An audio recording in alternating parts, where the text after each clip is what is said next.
یہ ماہ سیام میں سخت گرمی، زبان کانٹا بن گئی، حلق خشک ہو گیا اور ہم پانی نہیں پی رہے، ٹھنڈا پانی دستیاب ہے، کوئی دیکھ بھی نہیں رہا، وضو کرتے بھی احتیاط کرتے ہیں، میاں کیوں نہیں پانی کا 2 گھونٹ لے لیتے، ٹھنڈا پانی ہے، میٹھا پانی ہے۔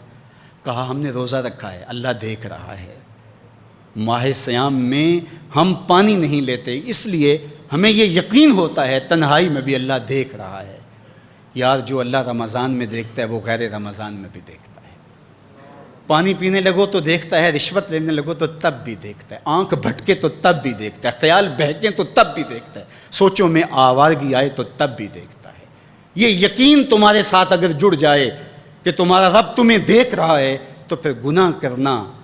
مشکل کیا ناممکن ہو جائے گا۔ ان اللہ خبیر بما تعملون، اور جو تم کرتے ہو تمہارا رب اس سے باخبر ہے۔ مت سمجھنا کہ وہ دیکھ نہیں رہا، تم کو چھٹی دے رکھی ہے تو اس کا یہ مطلب نہیں ہے کہ تم اس کی پہنچ سے باہر ہو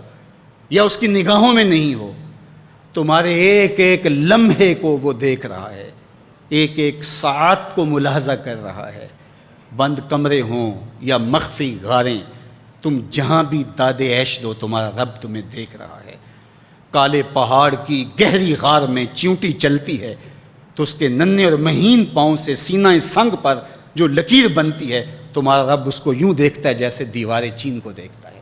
تو کیا وہ تمہارے اعمال کو نہیں دیکھتا؟ تمہارے ایک ایک عمل کو، تمہارے ارادے کو، تمہاری آنکھوں کی خیانت کو، تمہارے دل کے ارادے کو دیکھتا ہے، ایک ایک چیز سے وہ آگاہ ہے۔ وَلَا تَكُونُوا كَالَّذِينَ نَسُوا اللَّهَ،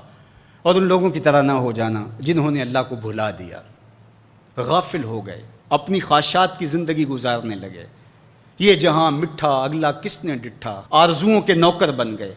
جس طرح نفس اور شیطان ان کو چلا رہا اس طرح چل رہے ہیں۔ جو لوگ اللہ کو بھول گئے، اللہ فرماتا ہے اللہ نے انہیں ان سے غافل کر دیا۔ اللہ جب کسی سے ناراض ہوتا ہے تو ہدایت چھین لیتا ہے،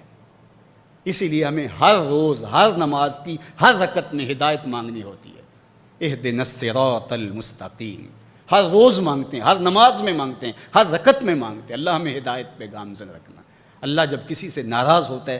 تو ہدایت کے دیے بجھ جاتے ہیں، اندھیروں میں بھٹکنے لگتا ہے، شیطان اس کو دھوکے میں مبتلا کر دیتا ہے، اسی زندگی کو مقصود زندگی سمجھ لیتا ہے، اس شراب کو آب حیات سمجھ لیتا ہے، جس کو یہ بھی نہ پتا ہو کہ میں ہوں کون، میں کہاں ہوں، میرا مقصد زندگی کیا ہے، مقصد حیات کیا ہے، کھانا پینا اور لذتوں کا حصول۔ یہ تو چوپائے بھی کرتے ہیں، تو اشرف المخلوقات کاہے کا ہے؟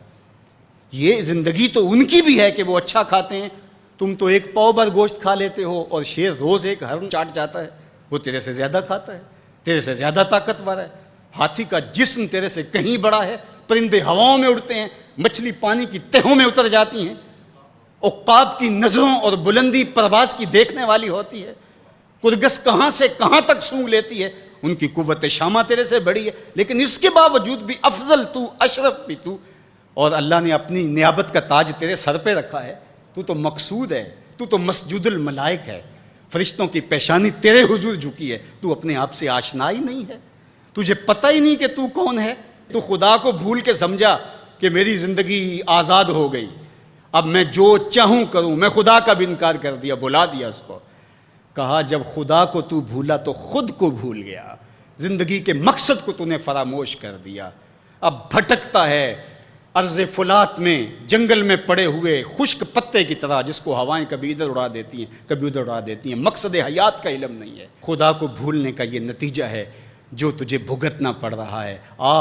خدا آشنا ہو جا، خود آشنا ہو جائے گا، تجھے ذات سے آگہی ہو جائے گی، من کا شعور مل جائے گا، تجھے پتہ چلے گا کہ میں کون ہوں، میری زندگی کا مقصد اور مقصود کیا ہے۔ تو اگر تو ایسا نہیں کرے گا تو اللہ تجھے تیرے سے بے خبر کر، تیری ٹانگیں نہیں توڑ دی جائیں گی، تیرا رزق نہیں چھین لیا جائے گا، تیری آنکھوں سے روشنی نہیں اچکی جائے گی، تیرے کانوں کی سماعت نہیں کھینچ لی جائے گی، یہ سب کچھ ہوگا لیکن مقصد زندگی نہیں ہوگا۔ تو کہا اس قرآن سے جڑ جاؤ، اپنی زندگی کو مالک کے سپرد کر دو اور ایک ایک لمحہ مالک کی چوکھٹ پہ گزار دو۔